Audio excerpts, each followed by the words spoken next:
पहले दुआ मंग लीए।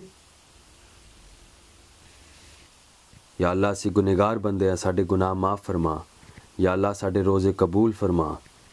या अल्लाह मैनू बहुत भुख लगी है, रोज़ा जल्दी खोल दे या अल्लाह। या अल्लाह मैं बहुत मोटी होई जानी है, मैनू ईद तक पतली कर दे या अल्लाह। या अल्लाह सानू सीधे रस्ते ला दे। या अल्लाह सानू हदायत दे दे। या अल्लाह या अल्लाह मेरे को ईद वास्ते कोई सूट नहीं हैगा, या अल्लाह ईद वास्ते सूट लै दे, नाले एक लाल सुर्खी भी। हाँ की करन नहीं आ? रोज़ा खोलन लगी हैं। हजे नहीं खुलिया, हजे 30 सेकंड पे आ। सूरज डुबदा गया वा। थोड़ी देर होर इंतज़ार कर ला, मर नहीं चलनी तू।